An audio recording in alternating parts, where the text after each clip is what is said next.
Welcome back to News Geelong on this chilly Friday evening. And as we turn to local Geelong sport with our very own sport official, Nathan Currie. Good evening, Nathan, and what's been happening in the world of sport?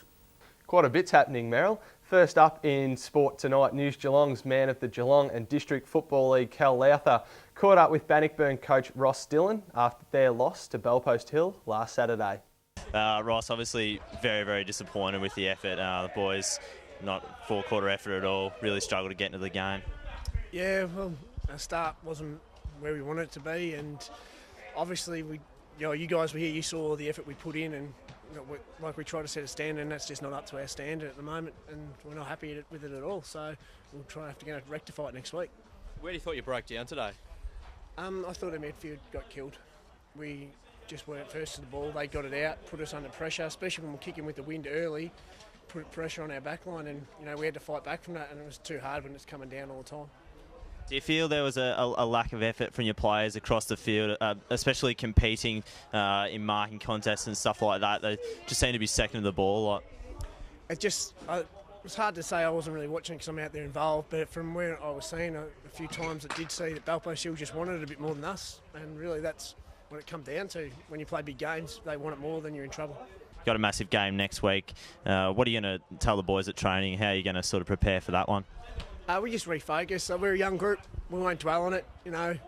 We're travelling well. Really, it's 3 losses. The worst thing we can do is go and sulk about it for a week and come out and lose another one. So we'll just go back to what we teach: contested ball, footy, moving it quick, lots of run, and hit East Geelong. That's it's over now. Thanks very much, Ross. No worries, guys. Thanks. Thanks for that, Cal. News Geelong also caught up with Geelong Cats coach Mark Bomber Thompson before their clash with the Adelaide Crows tonight, who are all of a sudden playing some good footy. But before we talk about that, Bomber, it was a bruising encounter against the Hawks last week.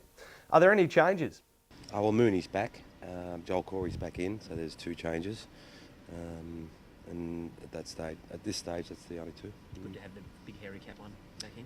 Yeah, look, it's we've sometimes played with only one tall, but it is a bit of a struggle against better teams. So it's great to have him back, and hope he keeps his knuckles to himself and plays a nice, clean game and kicks a few goals and helps us win. Yeah, absolutely. It's just a little reminder.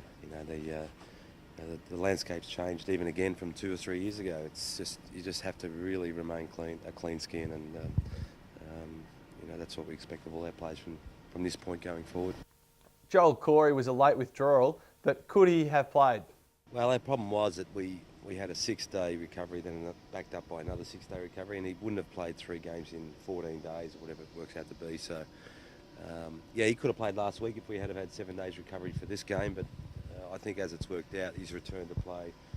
He's played, then he's got 12 days, and then next week he'll have 8 days recovery, and it's just perfect timing. Moving into this week now, Bomber, will Tom Hawkins play? Well, no, he's going to play, but he's going to more than likely play in the VFL.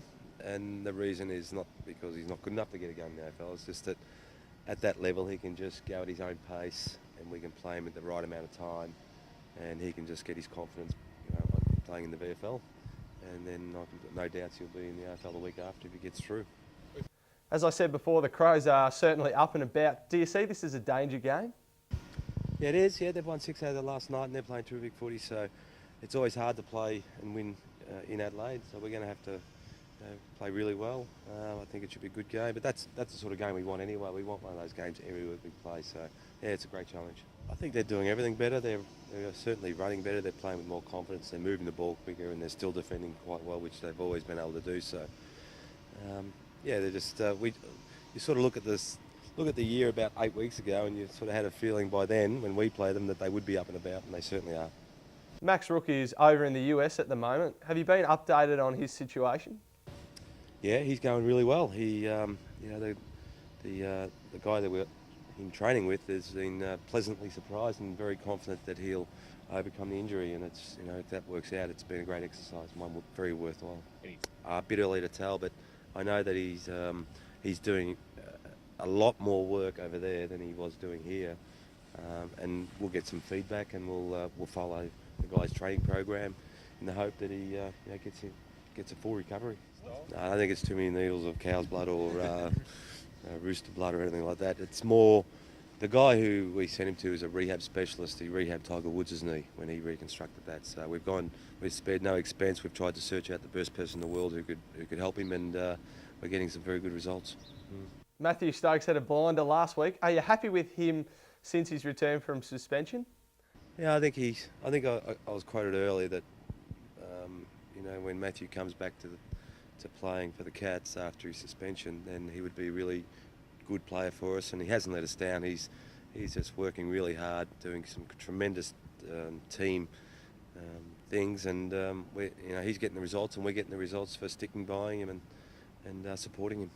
Finally, Bomber, Brad Otten's hadn't played for some time. How's the big fella pulled up? No, very well. Yeah, no, he has pulled up very well, and it wasn't his best game of footy. We knew it wouldn't be. It takes a while to get going, but very important to have in our side. Yeah, look, late in the game when he went up in the ruck and then he just followed up, which is sort of trademark Brad Otten's. His presence around the ground is fantastic. Great to have him in the side, and yeah, very important going forward. Thanks for your time there, Bomber, and good luck tonight and to the boys as well. That's it for sport tonight, but before I go, Rollo, take your time and smell the flowers. And it's back to you, Meryl. Thank you, Nathan. And for tonight, go Cats. Well, a couple of nights ago, we had heavy rain and gale force winds. Tonight, our weather queen, Larni Salathiel, will update us with Geelong's winter weekend weather. Good evening, Larni. Well, good evening, Meryl, and good evening to everyone. We have had some very wild weather this week, and let's see what's in store for the weekend and the start of next week. For Saturday, we're going to have a mostly sunny day with a top of 14. For Sunday, areas of cloud and areas of rain developing during the morning, though easing to isolated showers later in the evening, and a top of 12. For next week, Monday, we've got a partly cloudy day with a top of 12 again. For Tuesday, a partly cloudy day with some isolated showers and a maximum of 12. And for Wednesday next week, a partly cloudy day with some isolated showers during the morning in Geelong and a top of 14. And today we had a partly cloudy day with a minimum of 6 and a maximum of 14. So the weather is going to be a little bit calmer this week, and it's looking good for the weekend, Meryl. Thank you, Larni, and we look forward to further weather reports from you next Wednesday. And thank you for joining us on News Geelong. We look forward to your company next Wednesday night. I'm Meryl Friend, and together with all the team at News Geelong, have a good evening and a great weekend.